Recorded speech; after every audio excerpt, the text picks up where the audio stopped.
Harish Shankar mass commercial చిత్రాలు తీయడంలో దిట్ట. హీరోని ఎలివేట్ చేయడంలో మాస్టర్. గబ్బర్ సింగ్ తో ఇండస్ట్రీకి తన సత్తా ఏంటో చూపించాడు. అయితే ఆ తర్వాత ఆ స్థాయి విజయం దక్కలేదు. అలాగని కిందకు పడిపోలేదు. సినిమాలు చేస్తూ ఉన్నాడు. ఇటీవల చేసిన మిస్టర్ బచ్చన్ నిరుత్సాహపరిచింది. పవన్తో ఉస్తాద్ భగత్ సింగ్ సినిమా సెట్స్ మీదుంది. పవన్ ఇచ్చే డేట్స్ను బట్టి ఆ సినిమా రూట్ తెలుస్తుంది. ఈలోపు హరీష్ మరో ప్రయత్నం చేస్తున్నాడు. బాలయ్యతో సినిమా చేయాలనుందని చాలా కాలంగా చెబుతున్నాడు. అది ఎట్టకేలకు ఫిక్స్ అయినట్లు తెలుస్తోంది. ఇన్సైడ్ వర్గాల సమాచారం ప్రకారం బాలయ్యకు హరీష్ ఓ కథ వినిపించాడు. ఆ లైన్ చేసిన డెవలప్మెంట్ బాలయ్యను విపరీతంగా ఆకట్టుకుందట. ఇంకేముంది, హరీష్ శంకర్తో సినిమా చేయడానికి బాలయ్య సై అన్నారని తెలుస్తోంది. ప్రస్తుతం యష్ హీరోగా టాక్సిక్ చిత్రాన్ని నిర్మిస్తోన్న కేవీఎన్ ప్రొడక్షన్స్ సంస్థ ఈ చిత్రాన్ని నిర్మించనున్నట్టు సమాచారం. అయితే దర్శకుడు హరీష్ శంకర్ పై రీమేక్ దర్శకుడన్న ట్యాగ్ ఉంది. తన సినిమాల్లో ఎక్కువ శాతం రీమేక్లే.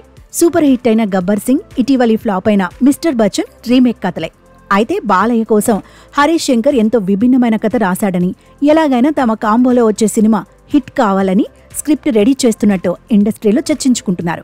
ఇన్నేళ్లు రీమేక్ జోన్లో సేఫ్ గేమ్ ఆడిన హరీష్ ఇప్పుడు ఆ జోన్ నుంచి బయటకు వచ్చే ప్రయత్నం చేస్తున్నాడు. సొంత కథతోనే ఇండస్ట్రీ హిట్ కొట్టాలని భావిస్తున్నాడు. హిట్ కొట్టడానికి తనకున్న మంచి అవకాశం ఇది. ప్రస్తుతం బాలయ్య రేంజ్ మామూలుగా లేదు.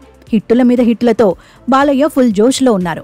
బాలయ్య పట్టిందల్లా బంగారం అవుతోంది. ఈ సమయంలో బాలయ్యతో సినిమా అంటే దర్శకుడు చాలా పగడ్బందీగా ఉండాలి. ఇది హరీష్కు మంచి ఆఫర్.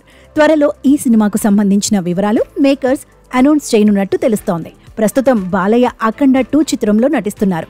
ఈ చిత్రంపై ప్రేక్షకుల్లో హెవీ ఎక్స్పెక్టేషన్స్ ఉన్నాయి.